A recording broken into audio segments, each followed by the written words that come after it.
confessed to Guruji that I was simply going through withdrawal from the pills prescribed to me by the kind doctors. What should I do? Go to the hospital? Injections? IV drips? Guruji examined my body and swollen joints. Fortunately for me, he found a solution: Panchakarma, an ancient 2-week detoxification. In ancient Ayurvedic medicine, a patient was not allowed to see a doctor before undergoing Panchakarma. Who could say whether his bloating was due to liver disease or simply a habit of eating dry peas every morning? The doctors solved this problem simply.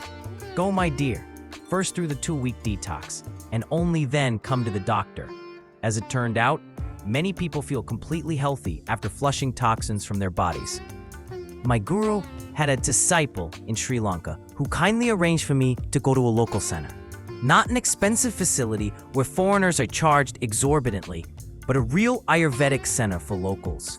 In India, every procedure included in Panchakarma had to be paid for separately, while in Sri Lanka, everything was covered under one fee. Sweating and with trembling hands, I flew to Sri Lanka, 6 months visa. I was warmly welcomed and sent to a village near Bali, far from the expensive resorts. Few people there spoke English, but thanks to a translator, I was able to communicate. The procedures began. The day started with a 20-minute head massage, followed by a facial massage, then foot and leg massages. After that came the hour-long 4-handed Ayurvedic massage. 2 therapists poured oil over my body and massaged along the lymphatic pathways from the periphery to the center.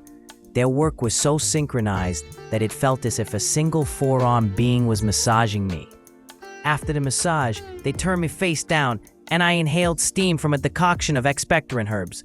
It felt as if the smog and exhaust fumes settled in my lungs were peeling away and being coughed out. Then, the doctor unceremoniously examined my muscles, tapped my bones, and studied the scars from my titanium plates.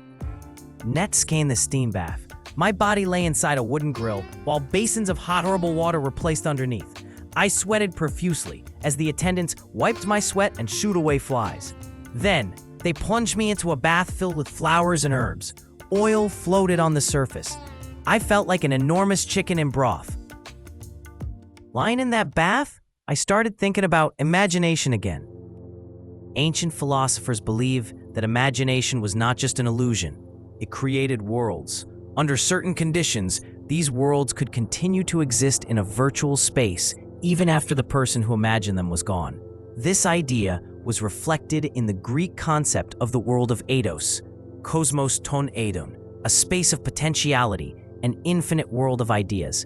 The world of ideas possessed dynamis, a latent force capable of manifesting into reality. Eastern traditions describe this process as the awakening of worlds. Fairy tales, far from being mere entertainment for children, served as a training ground for the imagination. The precision of words and storytelling activated hidden spaces of the mind.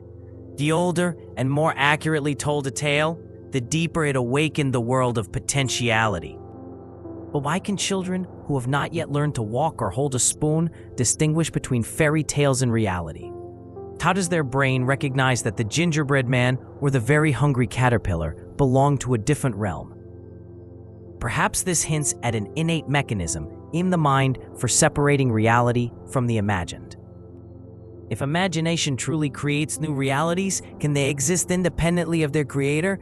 In other words, do imagined worlds continue to live after the person who created them is gone? In this context, ancient philosophers believed that imagined worlds could become mental heirs, passed down through fairy tales, symbols, and language. This way, they become part of collective consciousness. After the treatments, I was served lunch, an unappetizing green soup with flatbread. Then came a pleasant drowsiness.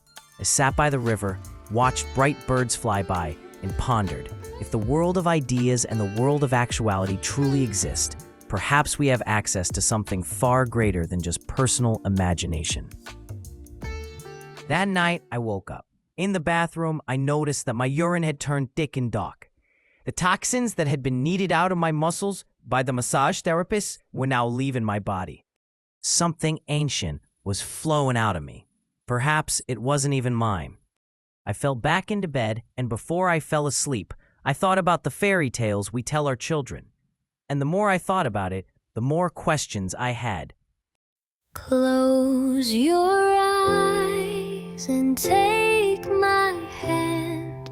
We'll walk a path of sparkling sand, where rivers sing and mountains sigh, and stars brush softly against the sky.